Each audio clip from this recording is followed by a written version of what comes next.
We're good to go. So welcome to the September 14th, 2023 regular meeting of the Human Services Advisory Board, and call the meeting to order at 6:02 p.m. on September 14th. Thank you all for attending.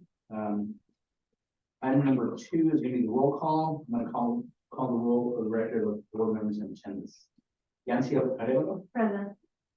Clayton Carlisle. Here. Rick Assis here. Monica Gonzalez.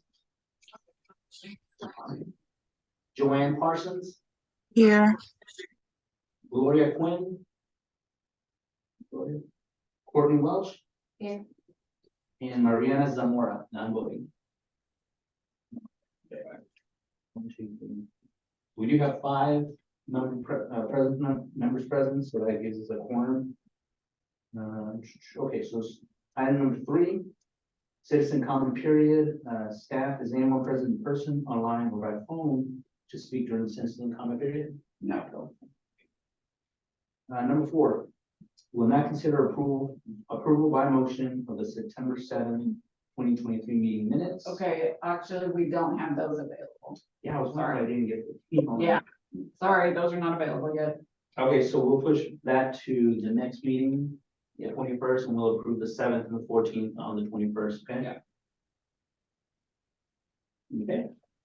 So now we're gonna go right into item number 5, the presentations. We will now receive a 5-minute presentation by the applicant agency for each program that was listed on this evening's agenda. Each agency will receive a 30-second warning as the 5-minute time limit is approaching. The time limit is somewhat flexible, so we will work with you as best we can on that. Each presentation will be followed by a 10-minute question and answer session between the board members and the agency regarding the program or the application. Members of the public are welcome to listen to the presentation, but not take part in the discussion or to the question and answer session. Each program will receive 15 minutes total for presentation and question and answer session. Since I am a voting member of the board, so I can devote my attention to the presentations and discussion themselves, Carol, staff will introduce the presenters and track the time available, okay? Carol, so go ahead and, I think this first one's Habitat for Humanity. Okay, so, let me get my clock set. So I'm gonna try to give you a little bit of warning when it's almost in 5 minutes, but you can kind of go over it. It's not as set as it used to be. So, our first presenter is Habitat for Humanity, presenting the Housing Counseling Program. And the presenter is Bertie Flores-Zamilpa. And so Bertie, it's all yours. Thank you, Carol. Let me go ahead and do my share screen here. Give me 1 second. You'll bear with me.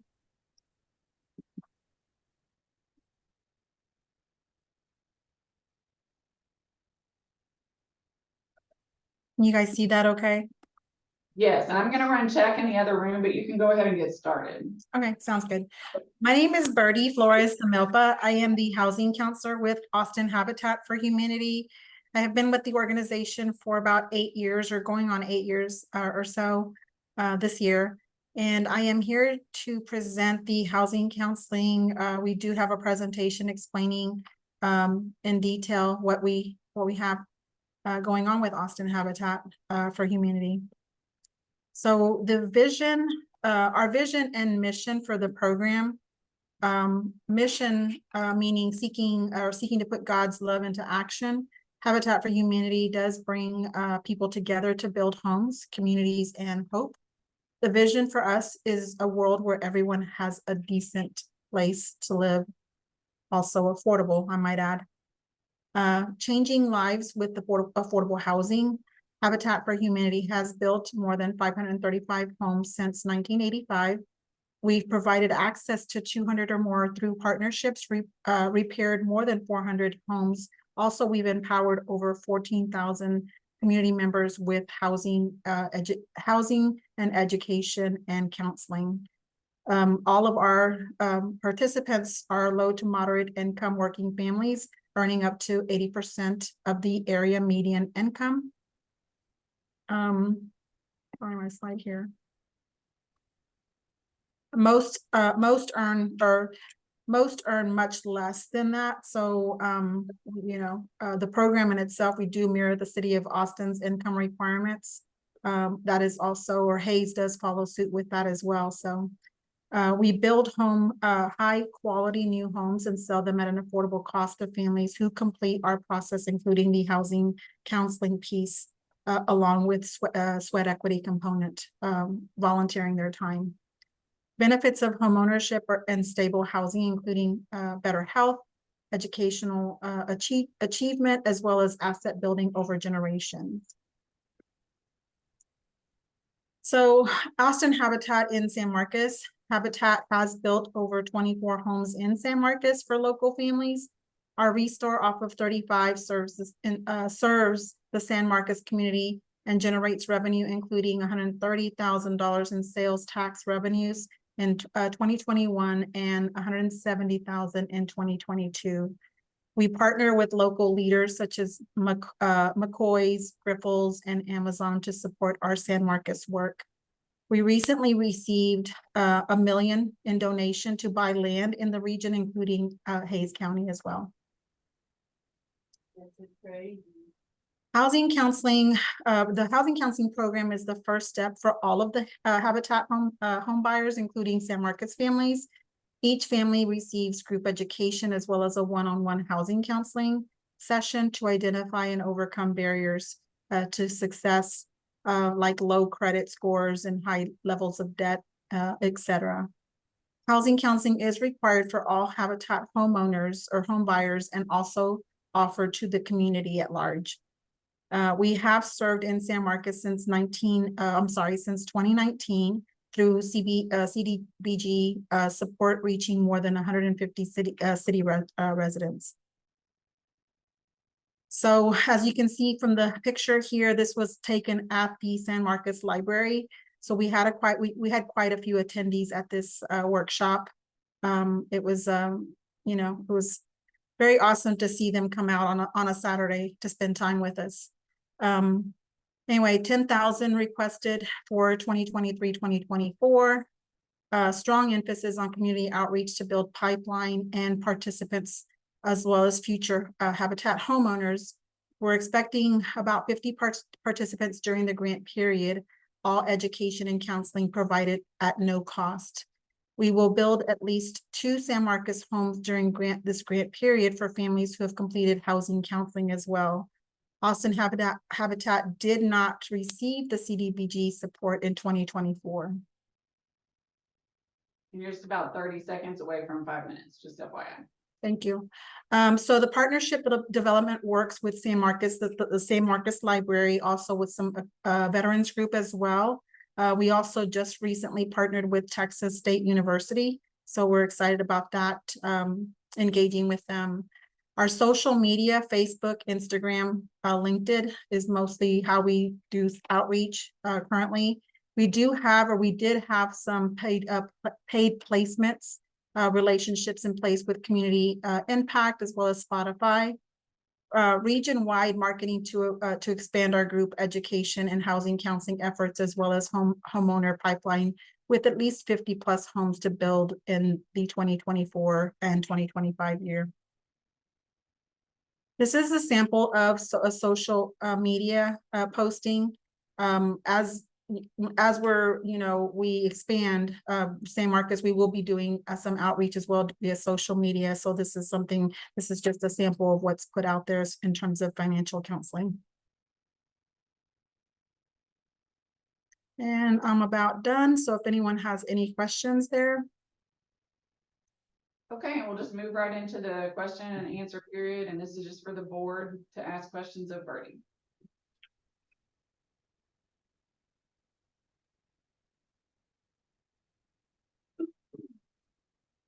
So who's in charge of building the houses? I'm sorry? Who's in charge of building the houses? Oh, so we have sponsorships. For example, we do have Realty Austin. We also do have, Grifols has been out there to do some volunteer work. So we get it from everywhere. McCoy's, their staff will also go out there. They have build days. So it's really just a collaboration between, everybody. It takes a village to go out there and help build. Yeah. You say sweat equity, about how many volunteers come help on average with the house, and how much does that save you guys? So Or we is do it- have, so the requirements for sweat equity is 200 hours per family. So for Oh, the okay. household, they are required to at least put in the 200 sweat equity hours. Oh, so that's from the that's from the scholar. From the partner family, yes, the one that we're building the home with, or for. Okay. Mhm. Clayton, did you have a question? Yes, I had two questions. First, was the house that you showed on your your example advertisement, was that a house built by y'all? Yes. Awesome. And then Yes. have y'all laid out what the partnership with Texas State is going to accomplish, like what the university will be doing with y'all?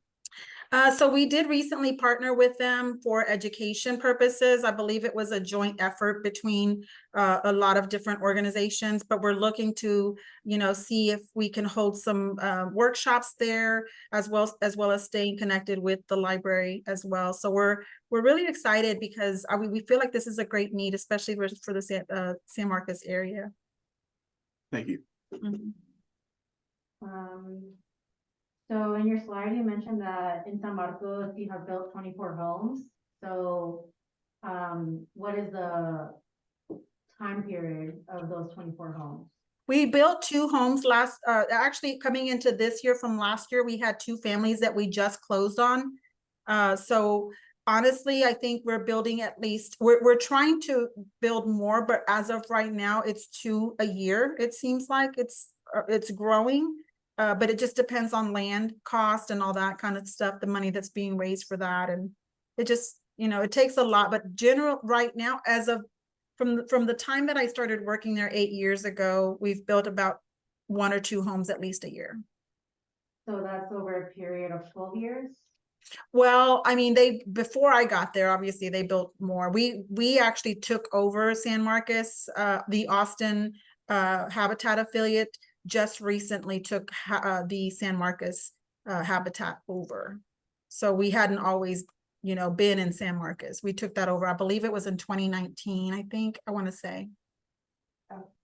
With that 1 million that you guys just received for to buy land, do you know where you might purchase and how many homes will be put on that land? So some of those will, like I said, the million covers Travis County as well as Hayes County.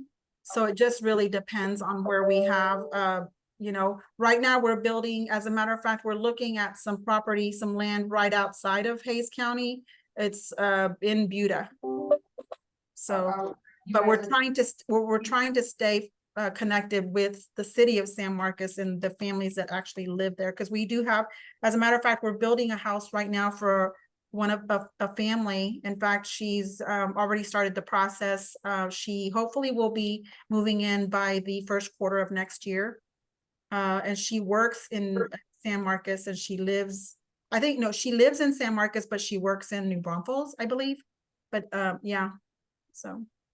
And then my final and last question is, I see your grants for the education process. Mhm. So who comes up with that? And the purpose, I assume, is for the applicant to keep their home long-term and not lose it to like taxes and things like Right. that. So what does that education look like? So we Mhm. do mirror the NeighborWorks America curricula.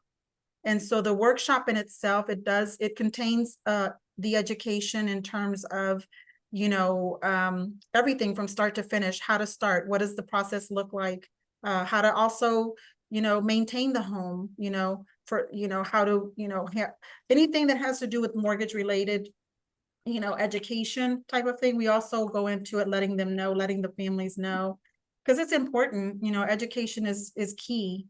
And so having these workshops, it's amazing. It makes a big difference for the families, because also not only with purchasing the home, but also sustaining the home, we feel. Thank you.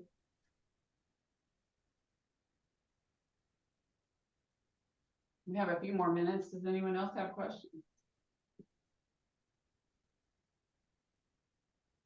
So then, do people who get the homes from y'all have a mortgage through Habitat for Humanity, or? So by- so COVID really impacted our organization, tremendously. And so because of rising costs and things like that, we weren't able to sustain the mortgage. We were doing zero interest mortgage loans for quite a while, before COVID. Unfortunately, because of the change, that happened with COVID and all of that. And like I said, mostly it was just the increase in material and whatnot. It just got too expensive for us to hold the notes. Sadly, we couldn't do that anymore. So we do partner, we do have participating lenders that do provide our families with a mortgage loan. We were able to continue to to meet the affordability aspect of it. In fact, we do, a couple of our lenders are offering our families 2 points below market. So in essence, we're not, because right now the interest rate is so that it's just not, it's not affordable. It's the interest rate has a big impact on that payment. So the partnerships that we have with our participating lenders, like I said, offer the 2 points below market. So that's a great incentive for the families to continue. And then, just out of curiosity, who designs the houses? We have an in-house architect. So we have an architect that is housed within our organization. So that's what also keeps the cost low. For because it's expensive. We've got I know how expensive it is to have an architect, but luckily we have an in-house architect, so she's amazing. So I see that your office, the mailing address is in West Van White up in Austin. How Yes. accessible is it for San Marcos residents to go up there or be serviced by this particular organization? So one of the things that we do, we actually do, we are able to engage with the San Marcos community. And so the beauty of how it's set up is that, for example, the workshops are done via Zoom. So this way they're not having to leave, San Marcos. Or if we partner with somebody in San Marcos locally, such as Texas State or the library or whatnot, we can offer that in-person workshop. But in terms of for example, the sweat equity component, we have families that'll drive from Austin to San Marcos to be able to build their hours. And then sometimes we will have the reverse, where if the family needs to complete their hours, they're given opportunities in Austin, South Austin. So the drive isn't really that bad for them to get out and come. So it works both ways. Okay, and we're at 15 minutes, so I guess we'll go ahead and stop there. And Thank so then our next presenter is, Just a really quick note. oh yeah, Monica, Mariana, and Gloria did join, so we do have a full quorum now. And Monica, Gloria, Mariana, also feel free to ask any questions whenever you have them, okay? okay, so our next presenter is for Community Action of Central Texas and presenting about the San Marcos Senior Citizen Center. And the presenter is Francesca Ramirez. And you're welcome to start. Good evening, everybody. Yes, my name is Francesca Ramirez. I'm the Director of Community Services for Community Action, Inc. of Central Texas here in San Marcos. I'm joined by April Huggard. I don't know, she was having problems. I don't know if she's not being admitted as the right person, but she's the Director of the Senior Citizen Center. And hopefully she's going to be able to unmute herself. There she is. Okay, perfect. Let me share my screen really quickly. Now I'm not able to find my presentation. So, sorry, I'm trying to find my presentation, but now it's not letting me. Hi, everyone. I'm April. I'm sorry for my delay of coming in. I was trying hard to find the video and the audio, but thank you for letting me in. I just wanted to sneak in and say hi. Is everybody able to see that Canva presentation? Yes, we are. Yeah. Okay, perfect. Thank you. Let me present it in full screen. Okay. San Marcos Senior Citizens Center is located at 810 Arizona Street. It was originally established in 1971, and the purpose of the Senior Citizen Center is to provide residents 60 and older, the majority of whom are low income and minority, a safe and welcoming environment so they can share mutual interests and participate in recreational activities that enhance their quality of life. The center is open daily, Monday through Friday from 8 a.m. to 2 p.m. and averages anywhere from 18 to 45 seniors a day.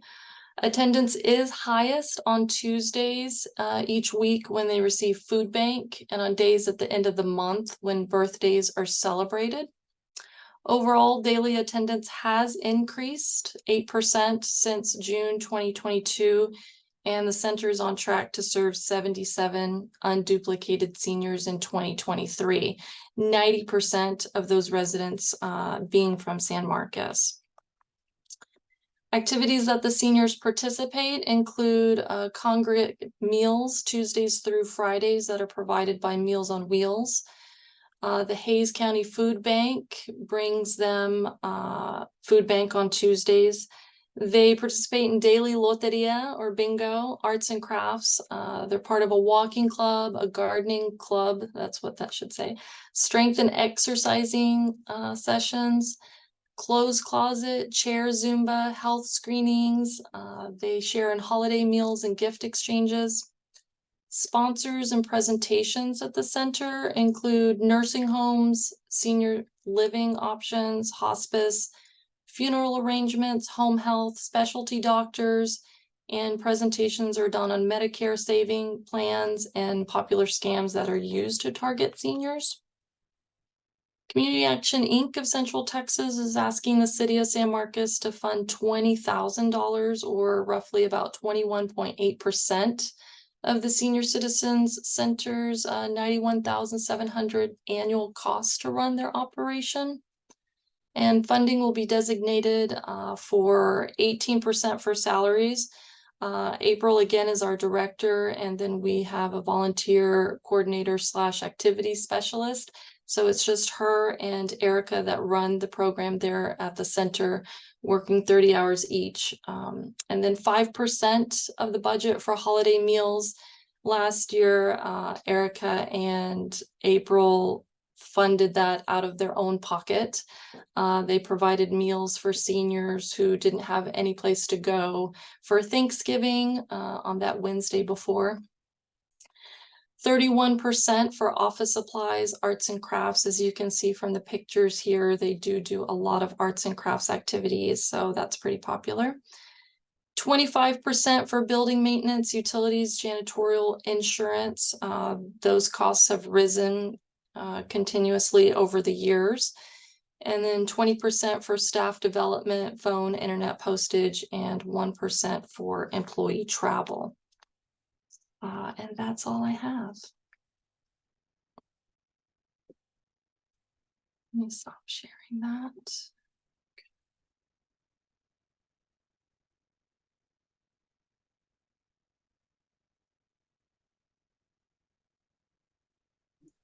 I'm sorry, we were on mute. Okay, we'll have a little extra time for question and answers, and because that was a short presentation, and it's time for questions, and we'll start with Courtney. I saw, the funeral education. Can you kind of tell us a little bit more about that? Do they sign up for that? Is that something that's, required or just recommended, in your program? Sure, I'll let April speak on that. Yeah. So that's a great question. So what we try to provide is education. for our seniors. So it doesn't matter if it's about life insurance, funeral expenses, just health insurance, power of attorney, anything in regards to senior education. We try to educate our seniors to have different options that they can advocate for themselves, just be knowledgeable about what's out there. So it's not necessarily required. It's just, and it's not just for our seniors, it's for our families as well. So they are also educated as well. Okay, thank you. I have a question. So your board members, how often are they involved volunteering wise? They have not been, I've only been in this position about 1.5 years, so I've attended about a year's worth of board meetings. They are aware of volunteer opportunities. I have not heard of any of them volunteering as of yet. We have in the past had board members who would donate to our center. We have had walkers donated by some of our board members. Canes have been donated. Just things like that. That's just off the top of my head. But there have been donations into the center. And then how many total volunteers do y'all have in a year, I guess? Because I saw that y'all have 5 to 8 volunteers a week. So are those 5 to 8 coming in, like the same people coming in, or are they different people? So how do you count that towards the volunteer count, I guess? So the volunteers vary. Right now we have 2 that are pretty consistent that have been with us for about a year now. They too are seniors, but they like to be called volunteers. They do help with, other things, but they themselves are seniors. Actually, you know what? Maybe let me make that 3. We have 3 that have volunteered on a consistent basis, and all 3 of them are seniors themselves. Other volunteers are on a kind of come and go basis, sorority hours, things like that. So once they're done, we lose them and we get a new batch of sorority or fraternity volunteers. We've also had interns from the university that have helped us. And it just kind of differs semester to semester, but.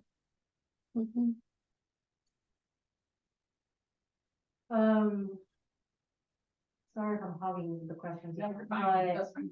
so keeping with the board of directors,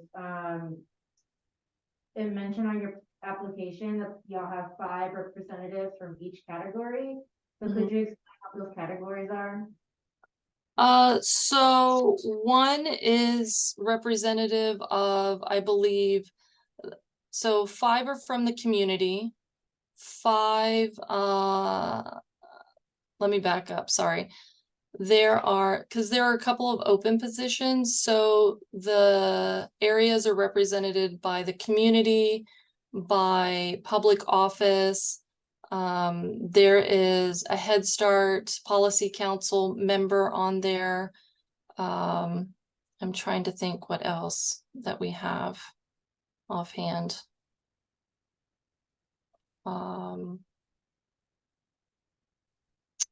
Community, public office, Head Start.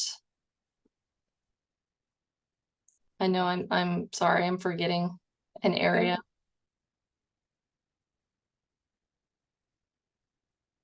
So then y'all have 15 positions, but they're not all occupied? Correct. We have 3 open right now. Okay. How long have those positions been open? For at least 9 months. But in the last 1.5 years that I have sat in on the board meetings, I think I'm trying to count. So I believe 6 have been filled. Or replaced. So there were more than just those 3 empty ones. So a lot have been filled in the last 9 months. any issues with retention on the board, or is it just like natural turnover? No, not since we've had our new executive director. We've had pretty good attendance in the last year and a half. He just became executive director last August or last September. So since then, the dynamics have changed a little bit. Board meetings have been, there is a lot of interaction between the board members, and attendance is pretty high with the ones that are on our board. Clayton, go ahead. I see that you guys average 18 to 45 seniors daily. What would you say your capacity is if, full house to serve those seniors?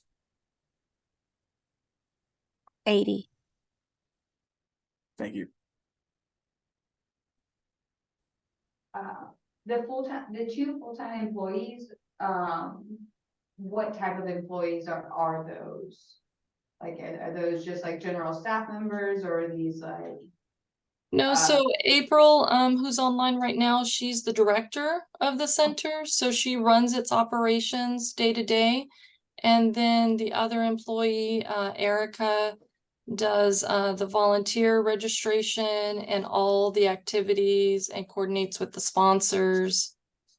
Oh, okay. And accepts the donations and yeah.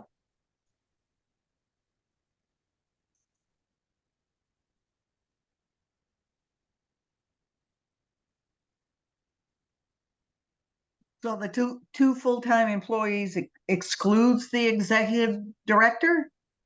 Correct. The executive director is over community action itself. So community action, think of it as a big umbrella, and underneath it are different departments.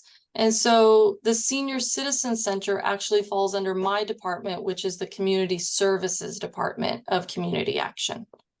But Community Action also has Head Start, we have health services, we have adult education, so. So the two full-time employees are dedicated to working specifically for this community action part of the program. For the Senior Citizen Center, For yes, senior ma'am. citizens, Mhm. okay.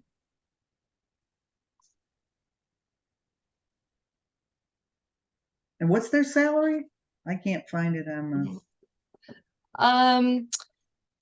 April makes, and correct me if I'm wrong, April, but about $18 an hour, $18.50 an hour. And then Erica, our volunteer coordinator makes, is it $14.50 an hour? Right around there. It's under 15. Roughly, yeah. Yeah. So very underpaid. Each of them. Yeah, I'm thinking. So the funding wouldn't go for the full-time employees, or? It's only 18% of the funding is being asked for salaries. Fortunately, we have two other funders. We have Hayes County, and then we are also funded by the Capital Area Council of Governments. So that's where the rest of their salary comes from. And then can you tell me again how many unduplicated San Marcos residents y'all serve annually? So 77 unduplicated so far this year, and 90% of those are San Marcos residents. Sorry, it's raining here, so I have to turn up my volume.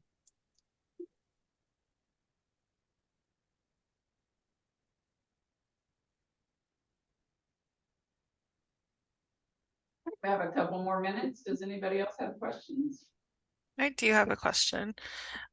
So kind of in regards to your programming for the programmatic side, what do y'all see as either the most requested program or most popular? And then for case management, what is the biggest issue that y'all see that y'all have to encounter or navigate with your clients?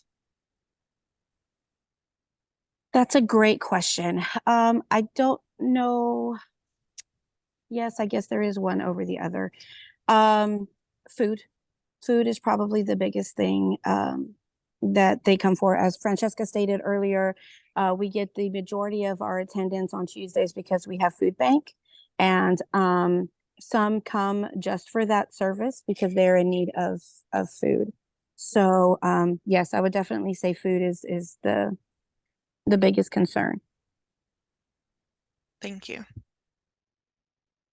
And then April, I don't know if you want to talk about case management and, you know, having to work with their families. And I mean, it's not just the seniors themselves, but it is also their families that April is working with and case managing as well.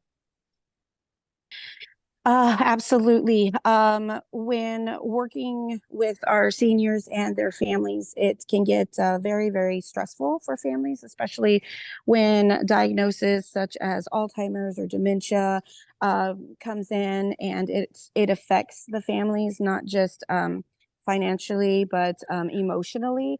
They turn to Erica or myself, and they're just looking for an ear, you know, and guidance to help them through this. They go through a lot of guilt, you know, putting their parent or spouse even into a nursing home because they need full-time care. It's a very hard transition for them. And we do our best to try to support them, guide them, and also get them to resources for counseling. We're very fortunate that we have the Area Agency on Aging, and we refer them a lot to that agency for counseling services to get over the emotion. We deal with death a lot. You know, it's just a part of life. And, you know, they come to us in those situations, and they're just needing support. I know I refer out to specific therapists, and hopefully we help them with insurance as well to see if their insurance covers it to see the therapist and counseling. We have families that, you know, they struggle with it, and we have siblings right now that are fighting with each other because they're just trying to find a place to put blame, and unfortunately it's with each other, and we're the middle person trying to diffuse that. So there is a lot of case management that is involved because these are things that happen. Families with their parents that have to have you know, amputations, I mean, and their life is changing, and it happens very suddenly sometimes, and so we try to be very, very supportive. Last Christmas, we had 2 of our seniors at the same time in the same hospital. One lost her foot, had to have it amputated, and the other lost 2 fingers and eventually her hand. And it was very, very difficult on the family. And Erica, even outside of work, we went to go and be there for the families. Okay, and we're at 17 minutes, so I need to cut it off. Thank y'all very much, and we will go on to our next presentation. Thank you. Just so you know, you're welcome to leave the meeting. There won't be any more interaction with you and the board, but you're welcome to stay as well and listen in. We'll have all the presentations, and then there's some open discussion time for the board. So just so you know what our agenda is. Our next. Thank you. Thank you, by the way. So our next presenter is for the Price Center. It's for the Healthy Living Programming, and the presenter is Clay DiStefano, and here he is.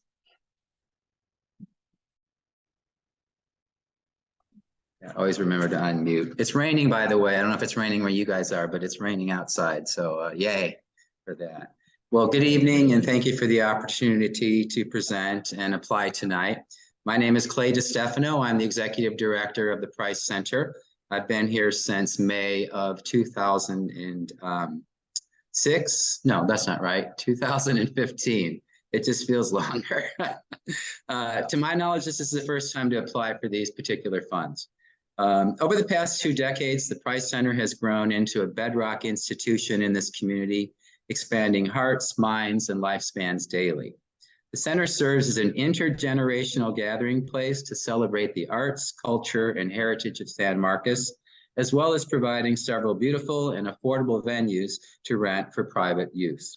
The Price Center lives in 2 worlds simultaneously. By day, we serve a nonprofit community gathering place, and by night, We serve as a revenue-generating private venue. Approximately half of our operating time and expenses support our healthy living program efforts. The other half is focused on servicing the private rental of the venues. The ongoing and core utilizers of our healthy living programming are older adults who range in age from 50 to 100 plus. Science has shown us that as we age, physical, emotional, social, intellectual, and creative opportunities decline. Losing connection and access to these healthy activities can lead to rapid decline, rapid physical decline, loneliness and isolation, depression, mental decline, dementia, and more. The COVID epidemic helped raise individual awareness about the importance of connection and social engagement for all of our well-being. Over the past 2 years, participation in all of our healthy living programming has grown considerably, almost exponentially, to be honest with you. The $20,000 in grant funds we are requesting will help offset current salary and overhead expenses, as well as compensate for the potential lost revenue we incur when offering these programs. Now you know what we're asking for and why we need it. There are a lot more details and facts in your application packets, but really I think the best answer as to why the Price Center's Healthy Living Programming matters comes from some of the many utilizers of the center itself. So now I'm going to read some of the testimonials, some of which you also have in your packet. 86-year-old Barbara shares, for several years now, I've participated in many free dance classes offered at the center. This type of movement, accompanied by music, brings such joy and is highly motivating to keep one staying active. Since I live alone, I especially enjoy the social aspect of the activities and appreciate the opportunity to attend theatrical productions and concerts, which are offered at little or no charge. 30-something local homeschooling mother of 6, Tamia shares, they have generously allowed our homeschool group ages 3 through 10 and their parents, which includes up to 12 people at one time, to use the Price Center weekly for free for art enrichment and the exploration of art forms. The experience has improved our quality of life and contributes to our overall health and wellness individually and collectively as a community. 70-year-old Sue shares, I participate and enjoy many of the programs provided at the center. It's truly an asset that community members of all ages can enjoy. When my 6-year-old grandson visits, he always asks to go to the Price Center. He loves to look at all the cool things in the shop, and he enjoys the changing art exhibits. 34-year-old Olivia shares, I've been going to the Price Center since June of 2022. In this year plus, I've had the pleasure of attending dance, art classes and concerts, films and receptions, and I have been healed in mind, body, and soul. 72-year-old Margaret shares, the Price Center has become my second home in San Marcos. It has made a huge difference to me in my life to have the Price Center as a place to contribute my time, have fun, be creative, and make new friends. It's wonderful to be part of this community that makes my life better. The Price Center helps keep us alive and healthy. 70-something Anita shares, I've been blessed by the people, the activities, and the availability of the Price Center for 10 years now. The Price Center is my strongest connection to my town and a wonderful available resource for the entire community. And lastly, 68-year-old retired educator Tracy shares his experience as follows. The Price Center proclaims it is expanding hearts, minds, and lifespans daily, and I'm a believer. In addition to serving on the center's arts committee and hosting a monthly songwriters gathering, I attend many events and classes, including art workshops, films, musical performances, theatrical productions, and more. The Price Center is indeed one of the primary ways I still feeling young and active in my community. So thank you for the opportunity to present our story and our request to you in person tonight. I hope you've heard enough to show you why these funds matter and why these efforts are vital to our community. If there are any questions or comments, I'll be happy to address them now. Okay, thank you. And we're just over 5 minutes, and so you've got about 10 to ask questions. Oh, okay. So the people who are are you guys getting volunteers to teach Zumba, or do you actually have staff that are Zumba instructors? Who are the people teaching these classes? Sure. So the healthy movement classes, that would be Zumba, Tai Chi, yoga, and dance. It's a mix. Most of the instructors are volunteers. The Zumba class is a volunteer instructor, most of the dance classes. Yoga and Tai Chi are actually instructors that receive partial payment from the students. And so it's a mix. My second question is, I see you focused on like homeschooled, like kids that are homeschooled and then, senior citizens. Is there any reason, I kind of noticed this, like even with the library, it kind of like leaves out like the millennial generation of like, you either have to be 12 years old to join something, or you have to be over 50. And then everyone in between is kind of, there's not like free or a center for them unless it's like a bar. I agree. So it's one of the, listening to the previous presenters talking about a senior center specifically, which some people think the Price Center is, it's different. Our goal has always been to serve an intergenerational community, young and old, and ideally young and old together at the same time, so we can learn from each other and really grow as a community.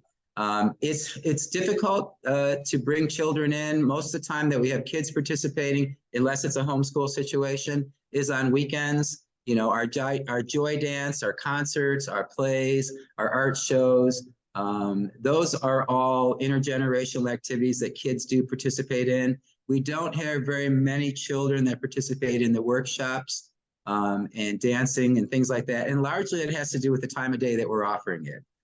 It's because they're otherwise occupied. They're in school, something like that. But again, I shared that we live in two worlds. The reason we do what we do, the way we do it, is most people rent the venues at night or on the weekends, and so the venues otherwise sit empty during the day. So we're trying to make use of what is otherwise dead air or downtime and make that the productive community benefit side of what we do, the nonprofit side of what we do.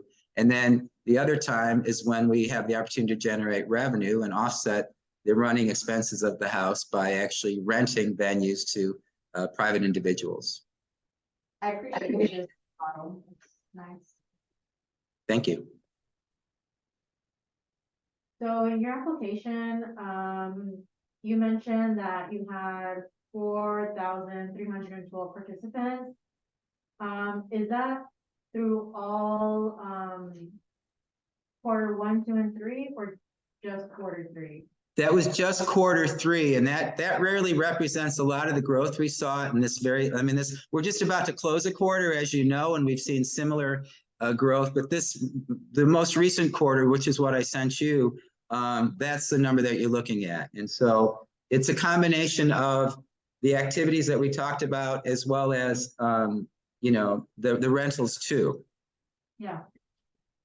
Yes, I But saw that. the rentals, I should say, I'm sorry, I don't mean to interrupt you. I should say that the rentals very often involve children, because they're often family celebrations, family affairs, everything from, baby showers to weddings and quinceañeras and everything else. So very much it's all generations in the house whenever there's a private event, but quite a few when we're hosting it as well. Okay. And then, so how have you grown attendance and awareness? Like, what methods are y'all doing to increase that? Well, as a nonprofit and coming from a nonprofit background, I've never had money to spend on advertising. So the bulk of what we do is public relations. I write press releases. We produce a number of flyers. We use a lot of social media. So we put out pretty much ongoing communication in both Facebook and Instagram formats. We also have an e-newsletter that I mail out monthly to our dues-paying members, as well as a larger member mailing list, people that have signed on to our mailing list. And then because I'm a former writer, I write a lot of press releases and send a lot of content out to the newspaper, and I do that regionally. So surprisingly, we draw people from Austin and San Antonio for events at times. But the bulk of our business comes from San Marcos, and the bulk of it is word of mouth, to be honest with you, which is what we really like, because that means we're making a difference and people are talking about it, and that's the best you can ask for.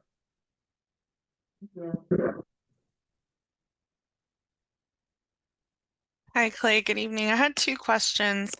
So y'all shared that your demographic group is primarily older adults. Do you have a further breakdown kind of other demographics you could share of what that group looks like? Where do they come from? Race, ethnicity, things like that. Yeah, I would say, again, the bulk of the people that are attending the daytime classes are what would be considered mature adults. But one of those individuals I cited on a testimony, Olivia, who I think, what did I say? She's 34 or 32. I don't want to misstate it, 34. She attends a number of classes during the daytime. She dances. She's recovering from a lot of trauma in her life, not to get too personal, but that's why she said she's really been healed by this place. So it's a mix. We definitely see a lot of different people coming in, as I said, for private events, more so than the other events that we offer. But over the past few years, Mariana, what's really changed is the makeup of the group. I would say we have much more young people that are attending things on a regular basis. We have many more people of color that are using our services, renting the house privately for private events, as well as attending our activities, participating in our art shows. We just see more and a much wider swatch of the community that seems to be discovering and using the Price Center. Some of it's intentional. We've tried and worked hard within certain communities to make connections, and it's starting to, take root.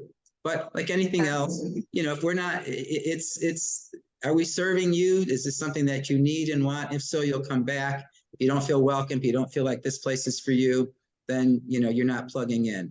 A lot of people still are confused about who we are and what we are. It looks like a church. Some people think it's a house, surprisingly enough. I hear that, I'm like, I don't know why you think it's a house, but anyway, that's why we do the art. That's why we do so much stuff to kind of try to draw people in off the street just to come see what this place is. Thank you. And then my next question was, in the application you listed outcomes such as improved balance, fall prevention, weight loss maintenance, improved strength. What measurement tool do you all use to capture that? Or is it self-reported that y'all are kind of getting the feedback that these are outcomes y'all are experiencing?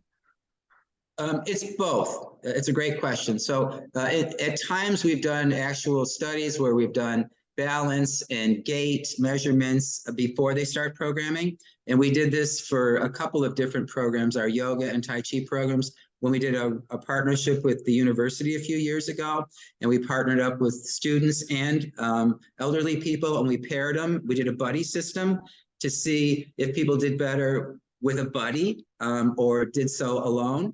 And as a result, many of those people hadn't been exercising. And so we did sort of an analysis or a quick assessment beforehand and then assess them afterwards. So we have measurable results that have actually been published. So that's one way. The other way is anecdotally, to your point, people share with me. And then the third way is my own personal observation. Again, I mentioned the 100-year-old, actually 102-year-old tap dancer and the 103-year-old painter. And, watching people like Barbara at 86 come in and dance.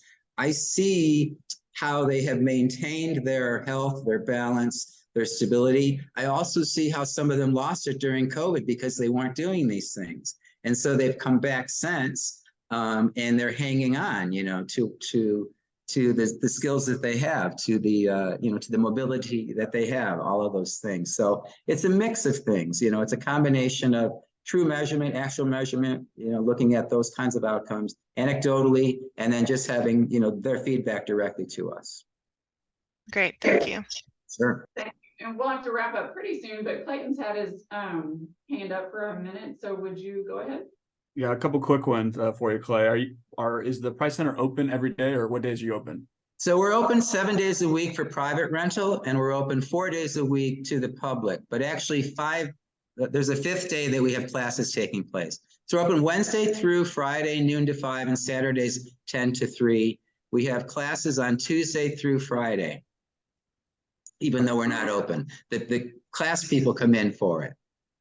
Okay, and those days that you are open, you have healthy living programming classes that you mentioned going on? Yes, yes, yes, Thank you. yes. Okay, was there nothing else? One final question. Okay, One question? did you have a question? Oh, okay, we'll just give it another minute. I don't want to cut the flow, but. Sure. We appreciate it. In your application, you mentioned 50 to 70 volunteers. So, is that like weekly, yearly, monthly? What is the time frame for that? That's the group that helps the Price Center throughout the year. I have a group that works in the garden. I have a group that runs the arts committee. I have a group that works in the dance program. I have other people that come in for certain workshops or certain lectures or things like that, maybe guest lecturers. So all combined, we have people that volunteer in the shop. We have paid staff, but we also have volunteers. So in fact, if we didn't have volunteers, we couldn't do this. Our board is all up volunteer, and most of our activity gets carried out by volunteers. I'm the only full-time employee, and then the rest are part-time employees. And so we have the equivalent of like 2 FTEs, myself, and then if you merge the part-time hours of the others, it's like 1 FTE. So we couldn't do it without the volunteers. And with groups, do you mean organizations, like any prominent organizations, or just volunteers, just everyday people? They're pretty much everyday people. We do have, I recently restarted some relationships with the Crossroads program. So we have Crossroads students. I don't know if you're familiar with those. Those are students in the San Marcos system that have some sort of cognitive disability. And so they are a work crew. So they started watering our garden twice a week now. And because the person who was volunteering and doing that has become ill, our problem is that a lot of our volunteers are aging out, as happened with the Yeagers and the people that built the Price Center with them. So we always have to be replenishing and replacing. And one of the things I'm trying to do is attract younger people to participate in these efforts so that it's a little bit more sustainable, but also more intergenerational, which is always our goal.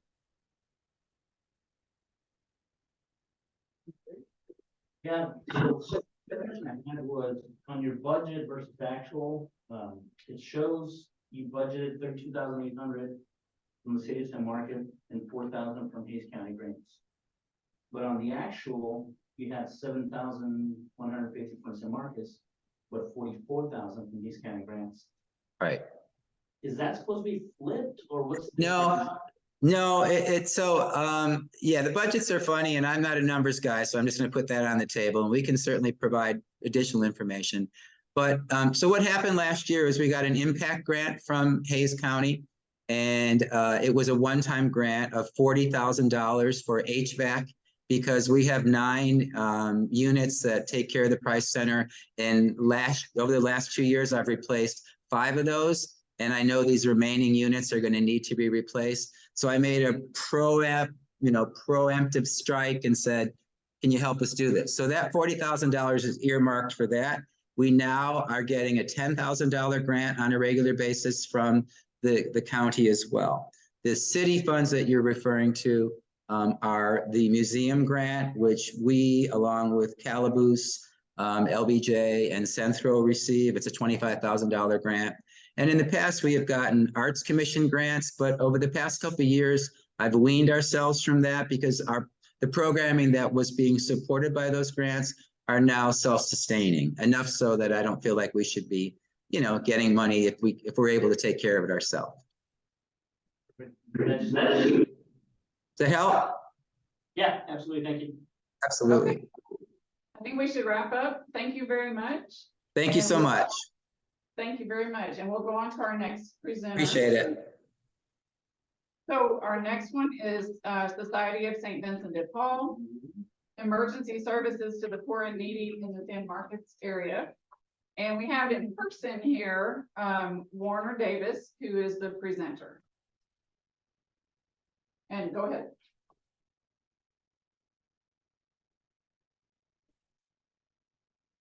Only one page. And I'll put this on a PDF and send it to the board and post it on our website. This is what he's gonna read, basically. Good evening. My name is Warner Davis, and I am the president of the St. Vincent de Paul Conference here in San Marcos. I've been president for the last 6 years. This is my last year. And this is my 6th presentation. The Society of St. Vincent de Paul is an international organization that has been helping the poor and needy for almost 200 years. And here in San Marcos, it's been helping for over 30 years.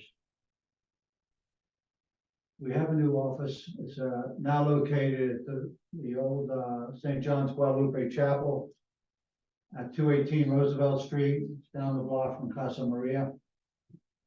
Our office is open from 1 to 4 p.m., Monday through Friday. Location provides us more room for interviewing those needing assistance and display donated clothing for the homeless and the other folks that come in looking for clothing. St. John's Catholic Church provides us with our facilities and utilities because they own that facility. The diocese does. Aside from the city grant and our annual fundraiser, which is River Walk for the Poor, which is coming this October 7th, hope to see you there. Our funds come from donations. Our finances are separate from the church, and we operate independently from St. John's, but at the pastor's pleasure. Our conference in San Marcos is 27 volunteer members from the parishes of St. John's and Our Lady of Wisdom at the university. We work in teams responding to requests for assistance. We provide emergency financial assistance for utilities, rent, gasoline, temporary lodging, travel, prescriptions, food, birth certificates, and other essentials. Even though we help people who come to our office seeking assistance, our teams also make home visits. During this fiscal year through August, we provided $131,800 in financial assistance, which is pretty much on track with what I predicted in the report or in our application, of which $62,000 was paid to the city of San Marcos and other utilities in utility bill assistance. This past year has been particularly difficult for those needing housing and rent assistance, as you're all pretty aware. Nearly $29,000 was provided in rent assistance, which exceeded my budget, and over $10,000 we paid for in motel assistance. And these needs are not going away. We refer neighbors daily to the Salvation Army, Southside, BR3T, Community Action, Ace Caldwell Women's Center, and other resources to help them meet their needs for assistance. And we share utility bill assistance regularly with the Salvation Army. The Society of St. Vincent de Paul San Marcos Conference prohibits discrimination in all its programs and activities on the basis of race, color, national origin, gender, religion, age, disability, political beliefs, sexual orientation, or marital family status. And with that, Okay, I welcome questions. okay, we're just at 4 minutes, and so we have plenty of time for questions, and we can start.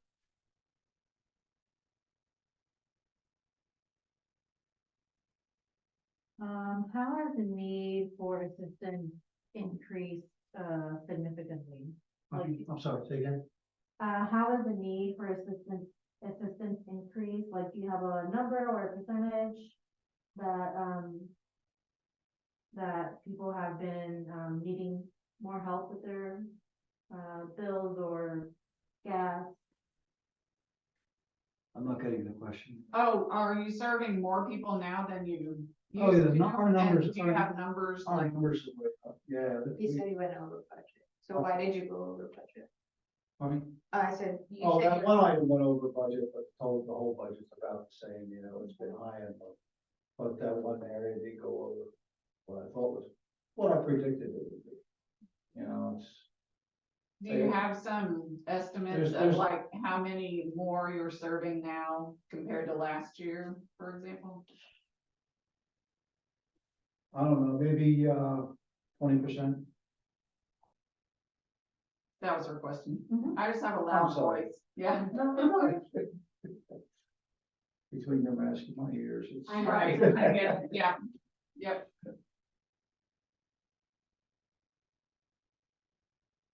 I had a Well- few questions. Okay, go ahead. Um, so as y'all receive requests for assistance, are specific types of needs prioritized over others, or is it kind of first come, first serve?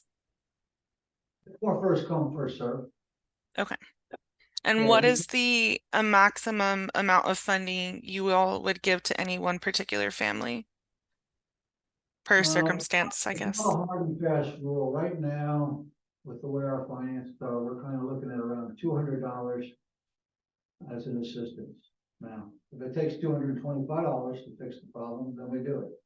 Sometimes we can do it for 150. Many times we'll call Salvation Army, they'll share the problem if it's pretty big. Or we'll refer them somewhere. Southside will kick in some also. If it's very big, and we feel very concerned for the issue, we can go out to other conferences within the diocese and ask them for help.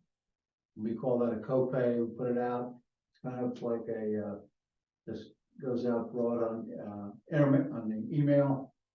And they see our need, there's a write-up, they can decide how much they want to donate, if they want to donate to help fix the problem. And that's something we started in January. Thank you. For instance, this year, we did something extraordinary. We paid for eye surgery for a client, both eyes, with cataracts. She was blind in one eye, nearly blind in the other eye.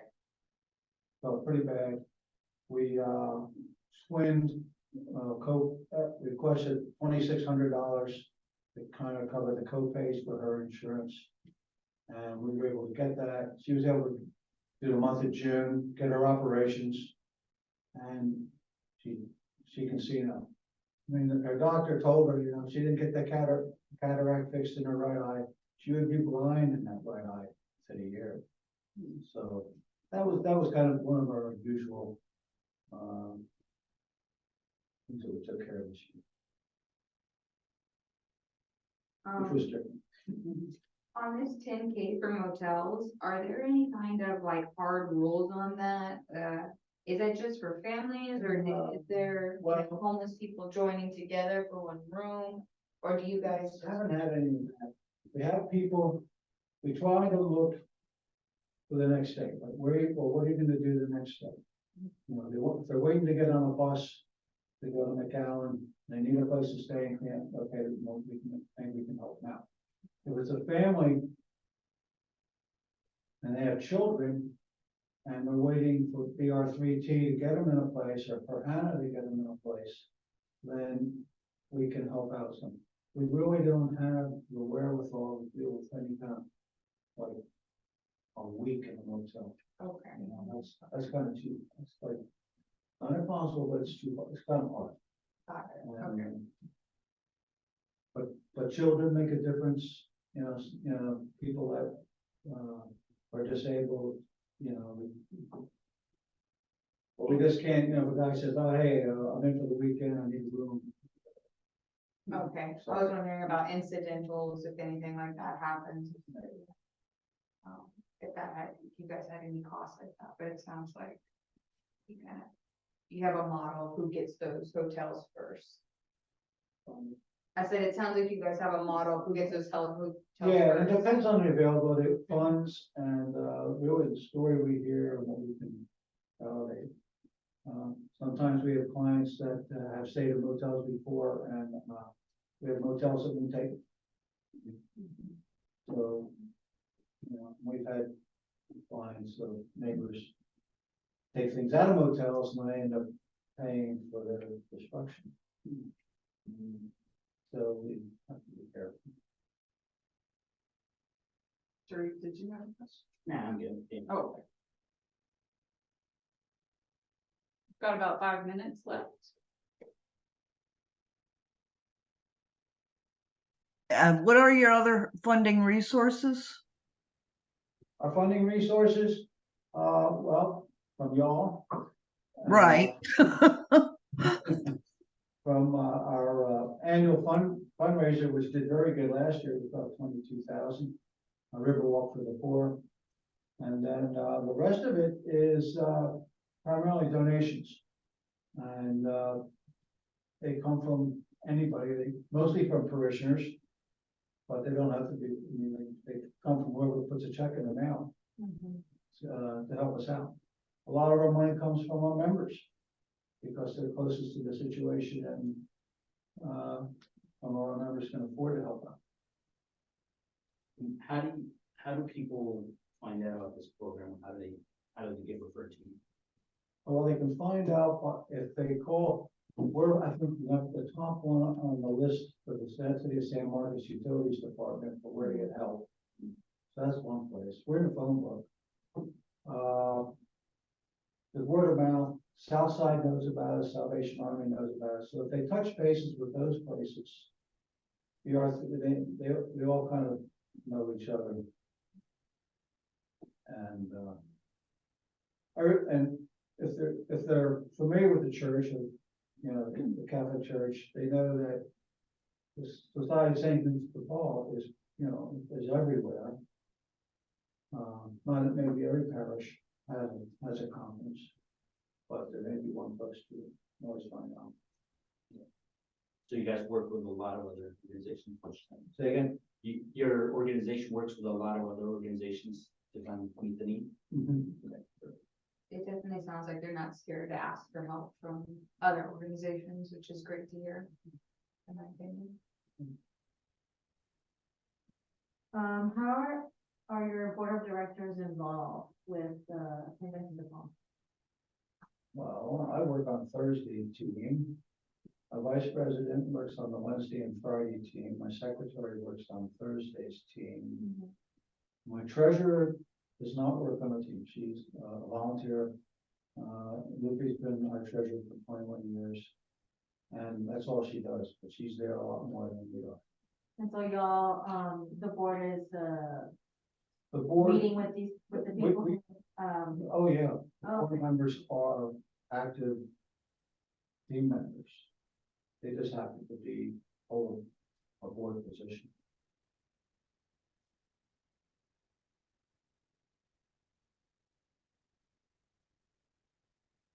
We have a couple of minutes left. Anybody else?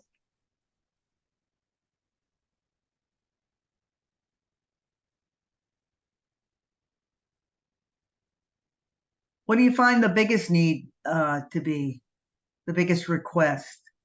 Biggest request, rent. Rent? Because rent's always a hard nut to crack. Because by the time they come to us, they may or may not, they're close to eviction. They're being told they're gonna be evicted, and they probably owe a couple months' rent. Which is really difficult. It's hard to deal with, you know, a couple $1,000 of behind rent. We've helped a couple people out. We've been and gone to other places. That program I was telling you about that the council has for helping out other conferences. We've had 100 requests put in that system as of, I guess, today. 100. I would say 85% of those requests have been for rent assistance. Now, this is Austin and here and Hayes County and our diocese area goes up to Waco and all that. But rent seems to be the hardest issue to deal with. Utility bills are easier, you know, you can get other places to get help, but nobody helps with rent. Salvation Army won't help you.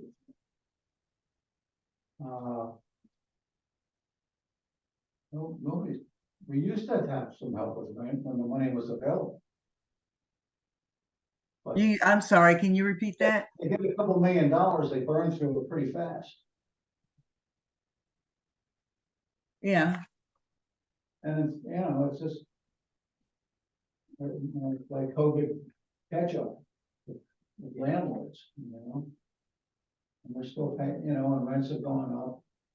right. It's just, I don't know, housing is a difficult situation. I wish we had more public housing. Right. Especially if it was as much as. Did I hear you right? That there's obviously it's flexible depending on the need, but there was a $200 cap per. Not a cap.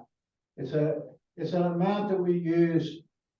It's like a starting place, If it depends on what we can, how much we have, how much more we want to help out. Somebody comes in and they're $419 electric bill, and they haven't got, and it has to be paid. They got their disconnect notice in their hand, and it's gonna be shut off Friday. Then we'll have Salvation Army, they'll say, well, we'll share it. They'll pick up the 219, we'll pick up 200, and the bill will get paid. If it's $500 or $600, I don't know, we paid $300 or $400 electric bills. But $200 is kind of where I want people to think. Otherwise, we can't. Yeah. 3 months ago, we had a lot of money. Now we don't have too much money. Pray that we have a very successful Riverwalk for the board. Yeah, because I'm kind of wondering if 200 is kind of the what you're shooting for, and the biggest request is rent, and rent is I don't know, you mentioned 2,000, 1,400. How does that help the situation? Well, what we tell a lot of folks is, if you can come up with the rest, either through family, friends, whatever, we'll pay the last 200 or the last 300, depending on what the situation is. So they come in, they bring in a notice that they paid so much of it, and we write them a check for the last $300. Gives them an incentive to fix the problem. You can't necessarily fix the problem entirely. So, out of that 29,000 in rent assistance, how many families was that, or like individuals?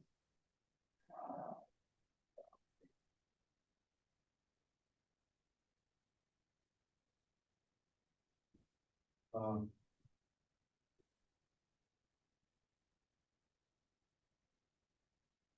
divided by 300 is probably a good way to even do it. So What about percentage in San Marcos, or is that all San Marcos?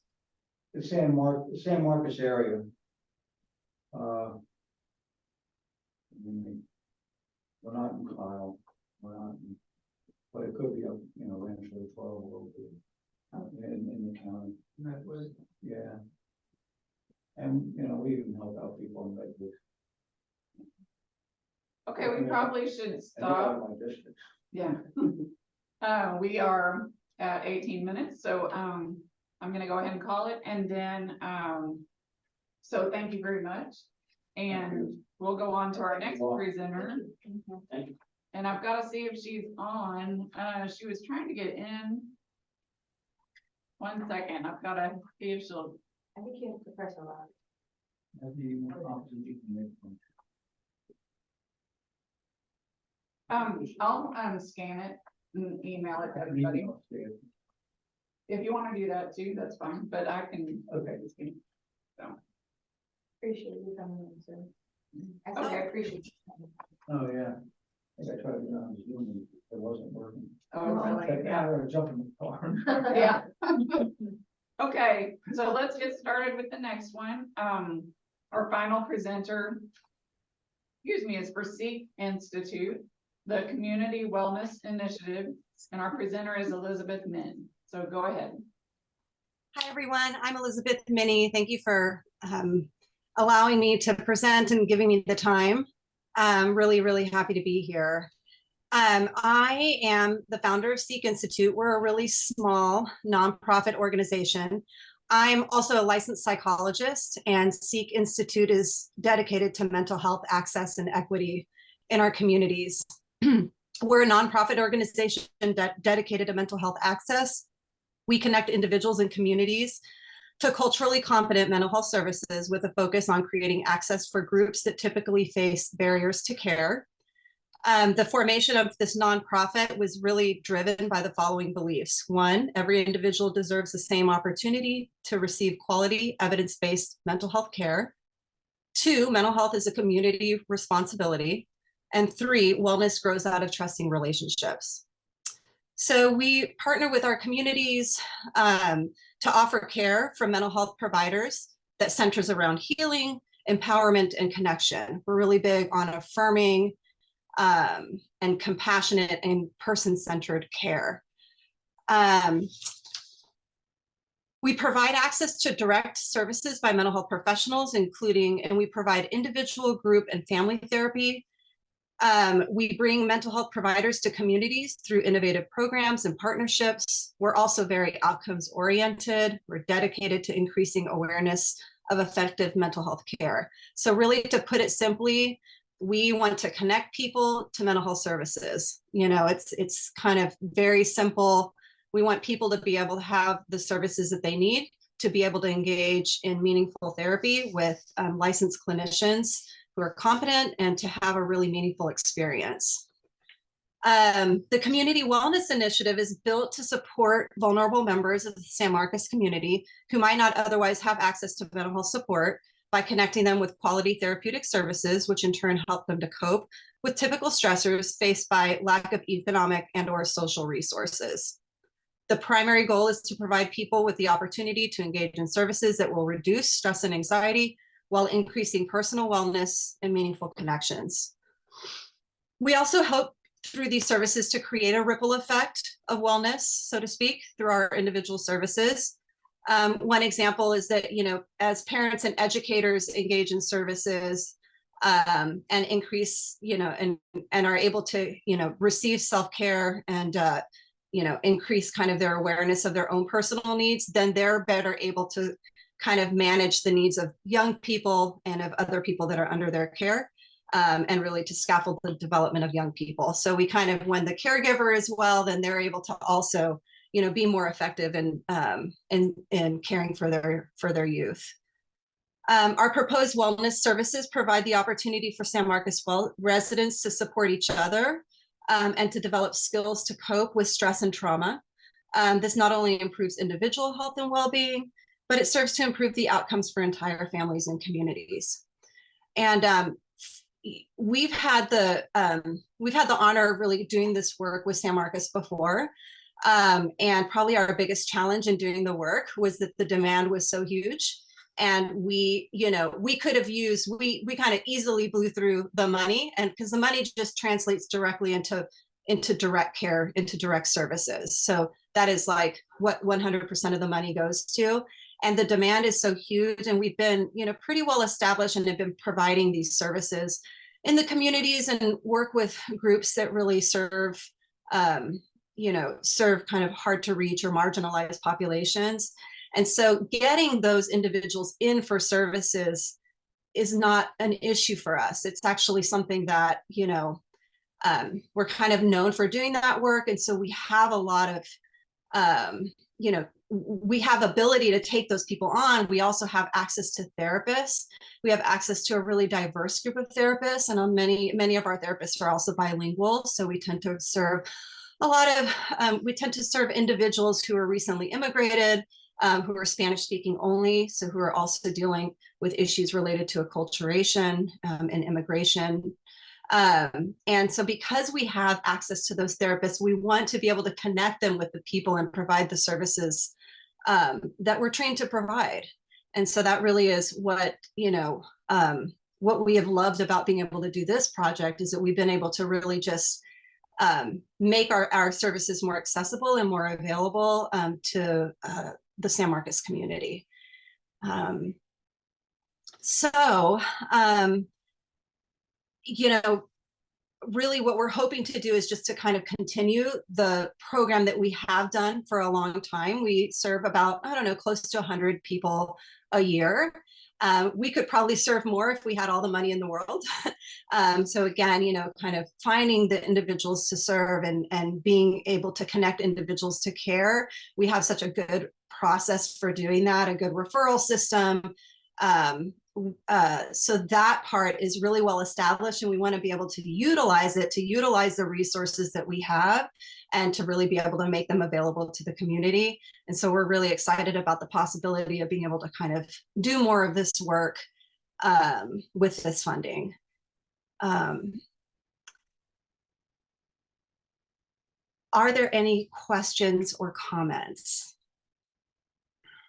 So we are right at 5 minutes, so we Oh, have perfect. Well, I timed that pretty well. Yeah, you did. On it, you have your hand up. Yes, I have a couple of questions. So, just a moment ago, you mentioned that you'll serve about 100 people per year.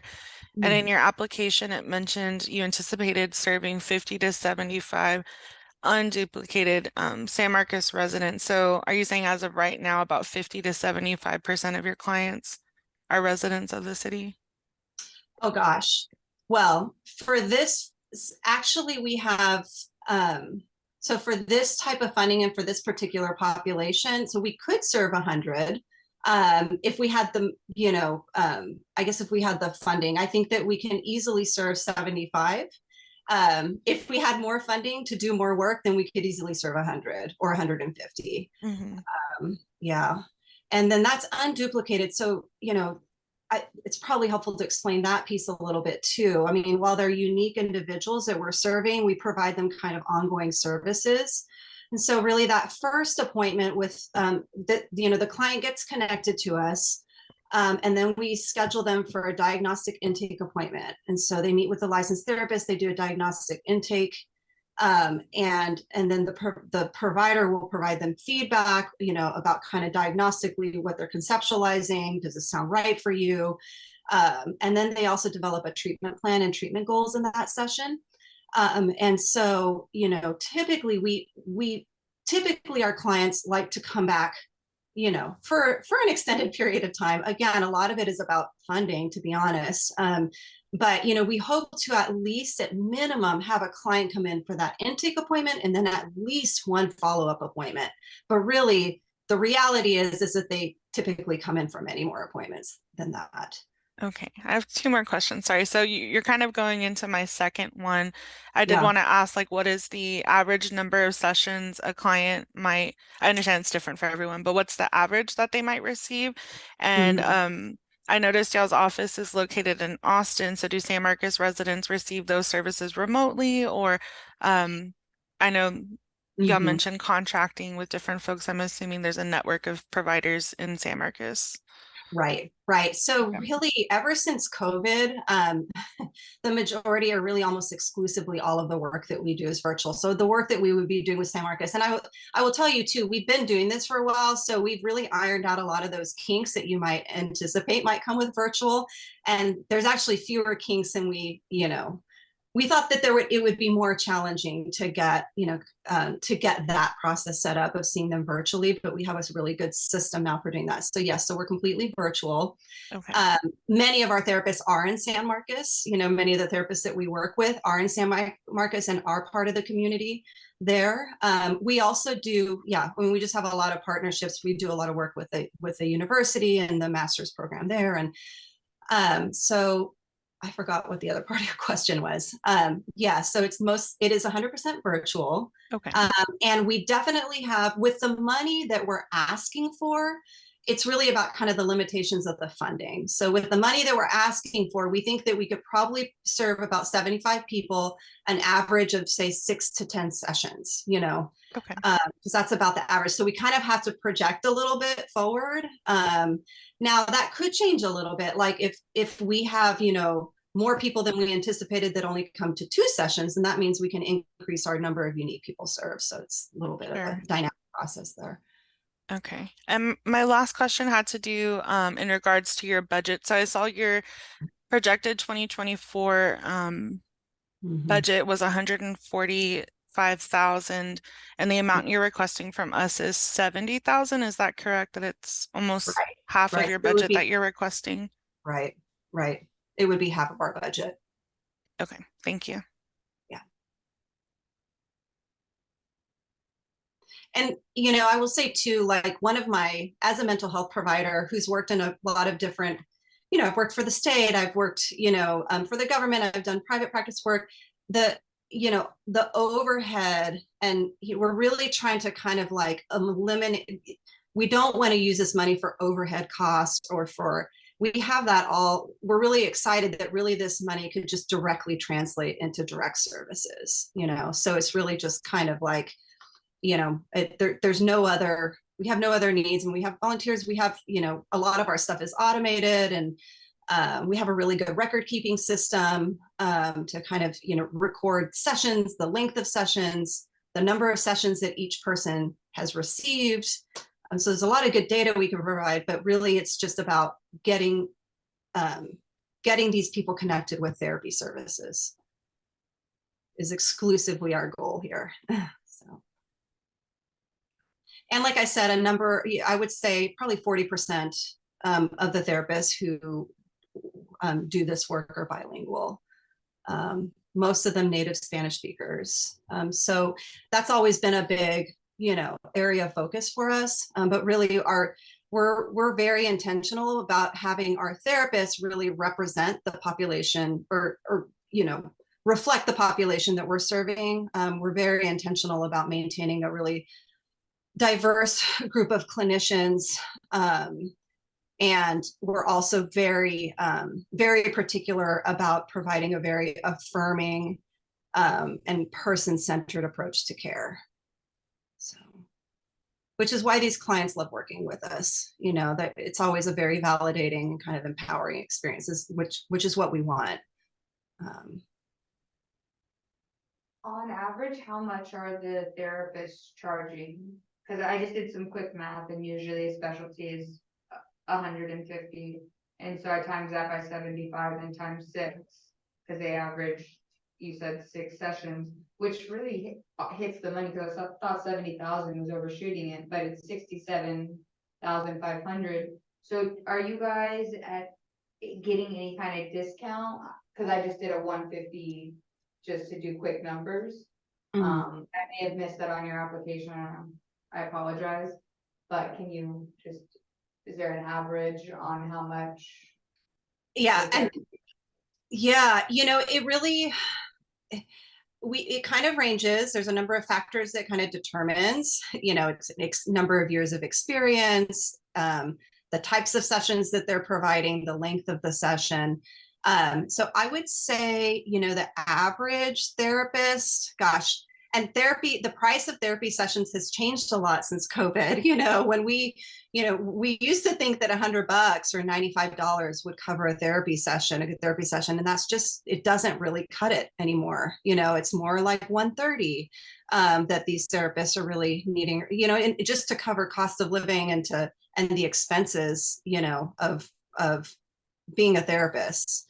They go along with being a therapist. So it is, I mean, it's a little bit, I would say probably around there is what a therapist charges, but I will also say that the length of session, and we get pretty creative. So it's like when we get kind of an allotment of money, we're like, okay, how can we make this money go as far as possible while also still providing high quality care? So does that mean that we need to just do, you know, 30-minute sessions? Like, and an intake appointment is more expensive than a follow-up session. And so we kind of look at what we've got and then try to figure out a plan for how to make the money go as far as possible while not compromising the quality of care. Okay, we have a couple of minutes left. Does anybody else have questions? I have one more. For y'all's grant funding, are y'all currently seeking any additional funds from other sources? Yeah, well, so lately we've been just doing fundraising and private funding. We occasionally will get, you know, a lot of it falls to me, you know, someone has to write those grant applications and kind of go through those motions. But yeah, so sometimes we'll get, I don't know what we're working on right now. I feel like we might be working on a grant from another private, kind of like a private funder or private charity organization. Sometimes we'll also apply for funding through the state to get some funds as well. But I will tell you that lately we've really been able to rely on funding from private funders and from fundraising. Okay, thank you.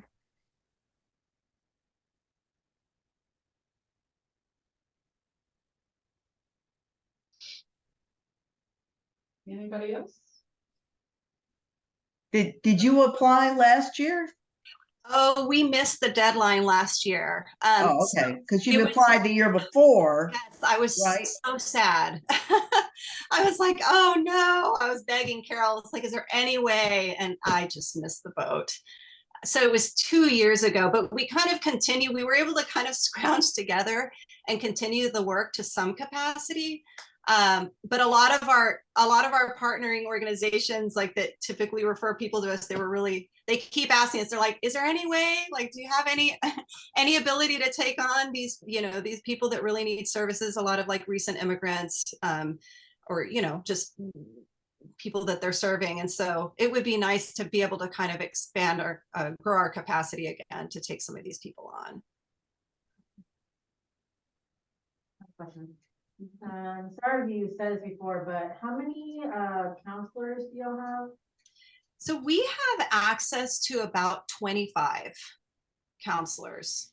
And I would say probably 40% of them are bilingual. Now, they're not all going to do, you know, so what we do is we kind of ask the counselors or the therapists to let us know, like, how many of these clients would they be willing to take on? And so some may say 4, some may say 2. And so then we just fill those slots for those counselors. Yeah. And then, yeah, and then all of our charting is done in a, you know, kind of we have a real like ironclad HIPAA compliant, you know, charting system, and we're able to run some really good reports for you guys so that there's a lot of transparency for you guys into kind of what we're doing with this money. You know, the number of sessions we've been able to provide and number of people we've served and whatnot. We could even That EMR? Or What's that? Are you paying for that software, that EMR? Well, no, I mean, we have donations to pay for the funding for the EMR. Yeah. It is not a free EMR.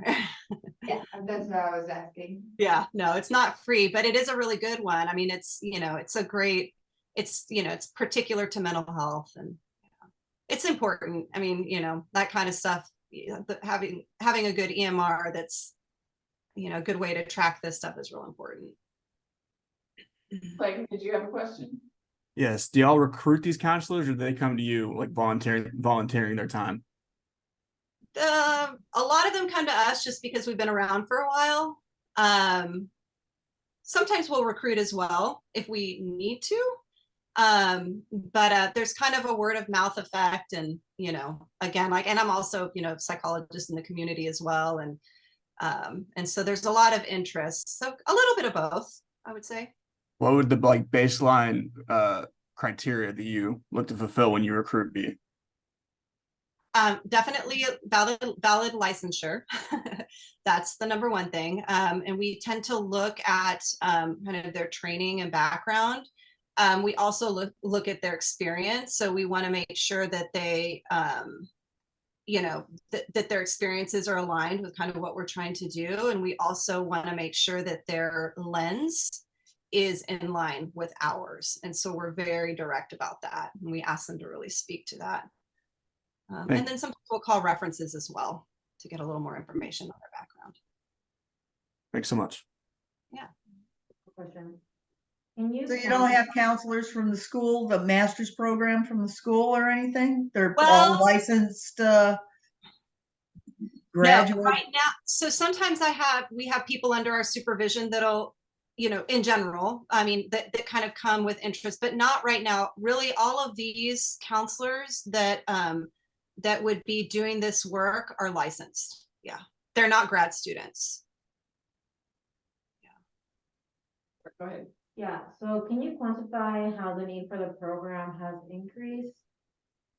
Oh my goodness. Well, as it becomes known that there is a, you know, there's a way to get these individuals connected to care that is in their language, that is culturally competent from licensed clinicians. The word, it kind of, the demand grows pretty quick. So when I say that the need has grown, it's really that the demand has grown. We know too, when we look at the statistics about, just kind of, we work with a lot of young people as well. And like we do family work. And so we're very systems oriented. So when people hear about that they can get, it's kind of a one-stop shop. They can get access to individual services, or they can do couples work, or they can do family work, that information gets out there pretty quick in the community. And so, the demand grows. But also we know that post-COVID and just with all of the stressors that we're dealing with in at this particular time in history, and honestly, just with things that are happening in the state, right? Like the people that we serve tend to be affected by that stuff and really need the mental health services, and they know that there's a place that they can go to, and that's to us. And we want to continue to be known for that. We want to be available and present. And so we really encourage for people to kind of connect, to let others know about what we can provide. Okay, we are at 20 minutes. And so I think I should cut it off. I'm being so lax this year. Joanne's probably laughing at me because I cut it off really tightly the first year I was working with this, but we should stop. Thank you very much. Oh, this is awesome. They're able to speak a little bit more, and I'm sitting back and learning a lot. I know like St. Vincent and Paul, we've heard from them before, but they were able to add just a little bit more to their story. So yeah, this is awesome. Okay, cool. So thank thank you very much, Elizabeth. Okay, I'll go ahead and sign off. All right, nice to see you all. Thank you very much. Have a good night. Thank you. And you're free to stay or go, either one. I don't want you to feel trapped. No, it was interesting because I wanted to Know about our services, yeah. Yeah, right, but get shy and Yeah, not too much around yeah, to refer people to, yeah, that's true. So that might have been some other research. Yeah, I haven't quite figured that out. Yeah, I can connect South you. Boston, Joanne, Yeah, that's what I was thinking. Yeah. Although there's All of their they- virtual, Huh? all of their services are virtual right now. Oh, and that's all virtual to the shop. Yeah. Means people have to have computers. Or, Yeah. So it's. Okay, so I'm gonna hand it back over to Sheree. And okay, So back to your meeting. thank you. Appreciate you coming. Thank you. I think it.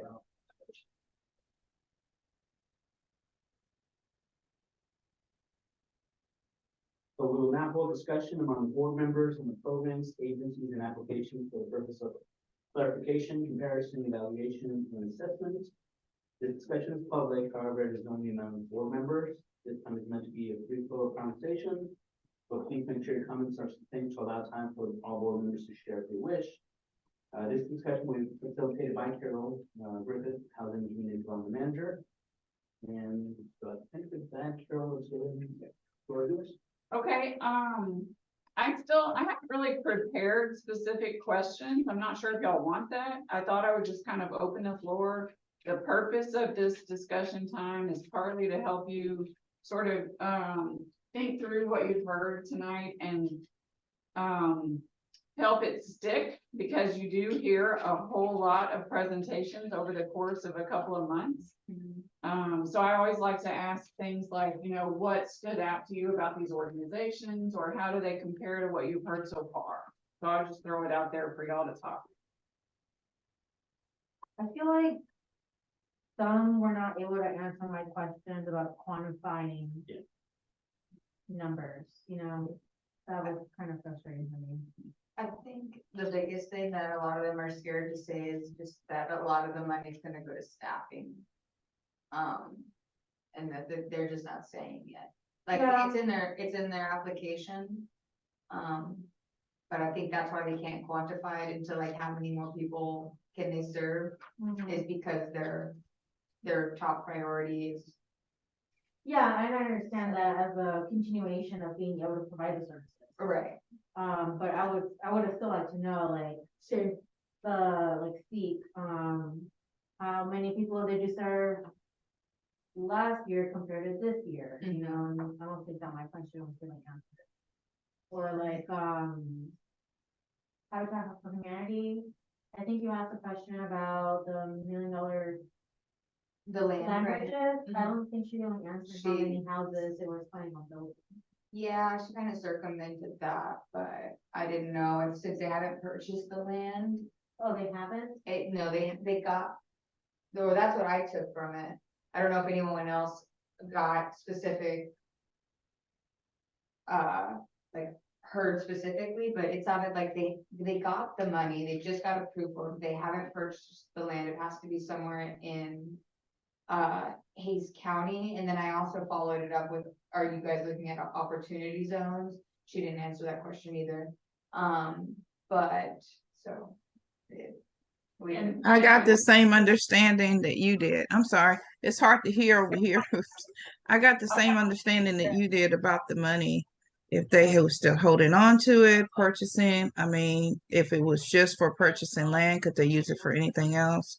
She was very vague on some answers that she gave, and no, she didn't answer one of your questions. I could barely hear in and out, but I did hear that. If we felt like some of those questions were unanswered, Carol, could we? I'm trying to tell you that she is the counselor. So we had her speak as she conducts the counseling classes. So she's not involved with land purchasing or constructing houses necessarily. She's the one who teaches the class.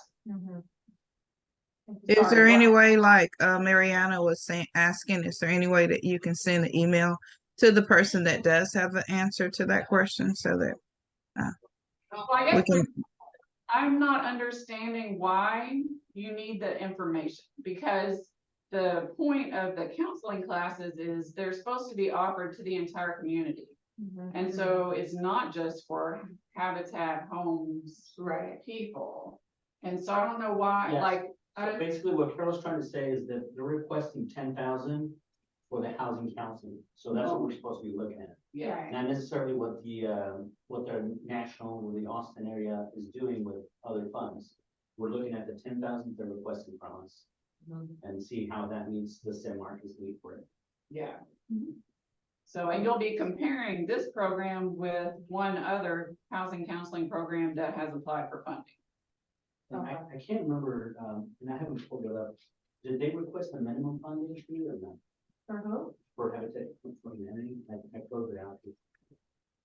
Oh, did they give a minimum? I can't remember. Well, because that's one of the big things with me is, when they give us a maximum, but they don't give us a minimum at all. So on that one, I'm like, we can do whatever, because, the Habitat, yeah, they requested 10,000, seems a little high considering it's just for counseling and homes. But the last one that we saw, the Seek Institute, they were requesting 70,000, which one of you guys pointed out it was more than half the budget that they were requesting. And they didn't have a minimum, and their packet really was lacking to be kind. Yeah, I tried to figure out, I checked the math just on my own based on, most specialties are $150, dollars. I think I did, what we said, 150, they said that they could help out an additional 75 people. So that's 11,250, and then she said on average it's 6 sessions. And that came to 67,000, 67,500, but that was just based on my own math. I don't know. Yeah, the budget was the biggest concern for me out of the presentations tonight. So I wanted to clarify with you, Carol, their request can only be 20% of their organization's budget. Is that correct? No, it can only be 20% of a full-time position. So it can Of the be, salary for staff. Okay. yeah, it can be 50% of the organization's budget. Okay, thank you. So, Sherry, in their application for Habitat of Humanity, it says that they'll continue to support San Marcos residents with housing counseling and education if funding is not received. So I guess it's 0 if that's the minimum. Also, kind of why can't that be digitized in a way? But then I guess there are people maybe who can't, don't have access to a computer, but it's a library, so there's other services that maybe they could. So what I liked about the Habitat for Humanity is that the way housing is going right now, I see that as, I mean, I'm not gonna give them the 10, I'll say that. But there has to be some kind of funding for that because people right now are gonna be flying blind with how much the pricing for housing is going. So that's actually a decent program that they have going. The Price Center, No, not very well. That was, I like the business model that he had, but I don't know. Business Price Center is actually a really nice place, and they do have a lot of good. That's why I wrote down, go to Price Center. Because I was like, I don't Yeah, it's feel the vibe yet. Nancy, I think, or no, Nancy. Yeah, it's a really nice area, but what I was looking at with that is, they're requesting 20,000, which is, not breaking the bank or anything, but their assets are 560,000. And I was like, yeah, well, you have a ton of funding, and I didn't get to ask the question, are these savings specifically for someone buying something or something else? So that's one thing to consider is. And he's looking for other than two part-time. So they have a lot of assets and they're requesting 20,000, but last year they were under budget, almost 10, 12, something like that. So there's a little bit of a discrepancy there. when you got this guy, I mean, Yeah, he's working on, it sounds, I mean, his presentations, like, I mean, he's pulling, it sounds from like all buckets that he can. and to piggyback on that, what is the same? I mean, he was able to answer a lot of questions on the fly, especially with who do you work with? And like I said, he talks to all the different organizations, and he even stayed to see if the Seed Institute would be a resource for him. Yeah. I mean, that's really worthwhile. It shows that they're really working with the community. I really love his presentation also. I thought I would mention too, he had mentioned BR3T, and I don't know if y'all know, the city through Community Development Block Grant, which I run, has funded rent assistance through BR3T. So like if he has somebody who's behind 2 or 3 months, he can send them to BR3T for money that came through the city. So he's working with a partner that does deal with rent assistance, is what I was trying to say. And I've been monopolizing the last 10 minutes with guys on the Mariana just. And he's being conservative with his money too, for the $200 and the utilities, so. It's possible. I just want to point out though, that their letters were just pretty much the same thing. There was like 3 or 4 letters signed by different people. Yeah. Signed by different people, and it was just the same 3, 4 sentences. Probably like a stock letter on this. Yeah, so. I mean, I personally don't like that. I like more of what the Price Center did, which was literally had letters from their community members, right? The testimony was a nice touch, but I think he's like a businessman too. He's holding an event center, so we gotta take that into consideration as well. Now, Well, okay. I just want to, I just want to say that the sound coming from your area echoes, and it's really hard to hear you guys. I can hear Carol, and I don't know if it's because you're more spread out or you're farther away from some mic or something, but it's, I don't know if anybody else is having that issue, but Someone have that issue? anybody? Sorry, I didn't hear that question. The sound coming from the library is, it's echoing. Well, they're at the city building, right? Oh, okay, well, the city building then, Yeah. wherever they are, it's It's echoing. I can hear Carol, but I can't hear the other people very well. Yeah, sound has been an issue for me. Yeah, I think okay. maybe we should, I talk really loud and I'm projecting, so I'm almost yelling at you. Okay. And I switch positions so that, and maybe we can bring this I'll thing go down over here. here, the microphone closer. Yeah, it could be multiple factors. I think maybe where it's placed at in the room, but also as you all are having conversations, I know it might be kind of funky to talk towards us, but when you all face each other in the opposite direction, it does become a little challenging to hear. Okay. Yeah, I have no idea how to improve it, but a lot of information is lost because I can't hear it. Oh, good. Oh, it turned. Wow, it's really coming down. Okay, Also, the door's open, so the sound carries a little bit out. so you have to have the door open. Oh, yeah. Yeah. I'll see about getting an extension cord for this microphone, because I didn't think about that. And then I do think we should switch places, because I'm the loudest one, and I know that you have a little bit of a soft voice. And so. the desk have I'll start yelling at y'all. Yeah, I don't think we're that sophisticated. So, so let me look into that. Thanks for bringing it up. Okay, no problem. So I wasn't here last week. The minimum needed, when they say zero, what does that mean exactly? Well, What? I do, for example, so I have a little bit of experience with Habitat for Humanity's counseling program because it was funded through Community Development Block Grant until we're not funding it anymore. It is offered no matter what. So they have live housing counseling that's offered over the internet every fourth Saturday. So people have to sign up for the class, but it's not like, I mean, it's gonna happen whether or not they have the funding, basically. Some of their counseling is one-on-one. It can be requested that way. They have not had a lot of San Marcos participants for that.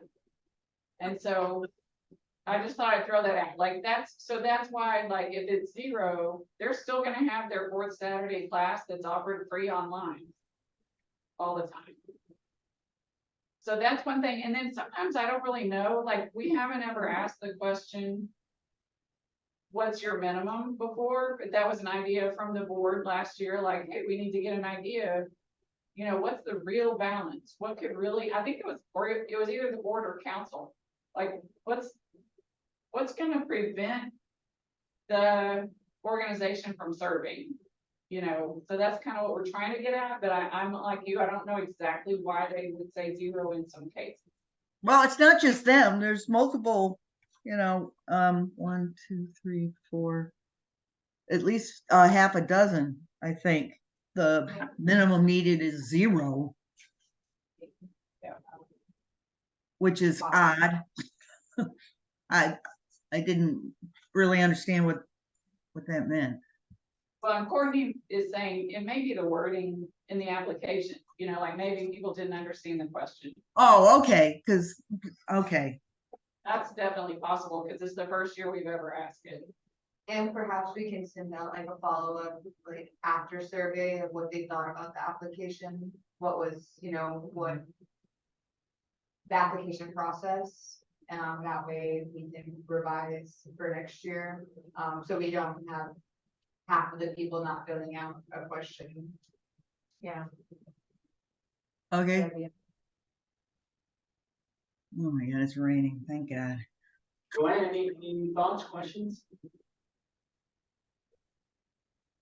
No, I'm good. Joanne, any questions? Wait. I'm all good here. One last thought, also, you guys have the funding history on there. Remember, you don't have to fund the full 10,000, like somebody asked for 10,000. we don't have to fund the full 10,000, we can give them 3, 4, 5,000. It's whatever the board would want to decide on that too. So for example, again, 70,000 for the Sikh Institute.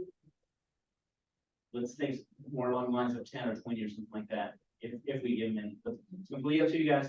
But that's how I'm approaching it, is if you're asking for 70, but your presentation says more 10, 20, then that's what we're gonna start looking at.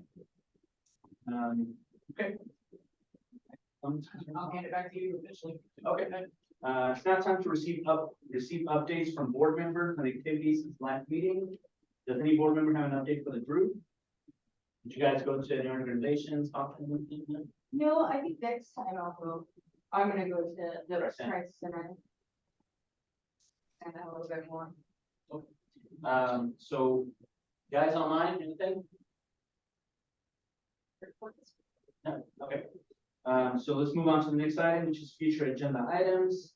Board members may provide requests for discussion items for the future agenda in accordance with the board's approved bylaws. No further discussion can be held related to the topics proposed until they are posted on a future agenda in accordance with Texas Open Meetings Act. Any board member want to request any future agenda items? Okay. Thank you. We're gonna move on to the question and answer from the present public.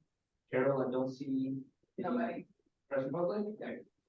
So thank you everybody for coming again today. Do I hear a motion to adjourn the meeting? Okay, motion to adjourn by I was about to say yeah. And do I hear a second? Second. Second by Courtney Welch. So all in favor of adjourning, say aye. Aye. Any opposed for adjourning? No. Okay. So we are adjourned at 8:03 on September 14th, 2023. You guys next Thursday. Right, thanks. You guys take care. Thank Thank you. Have a you. good evening.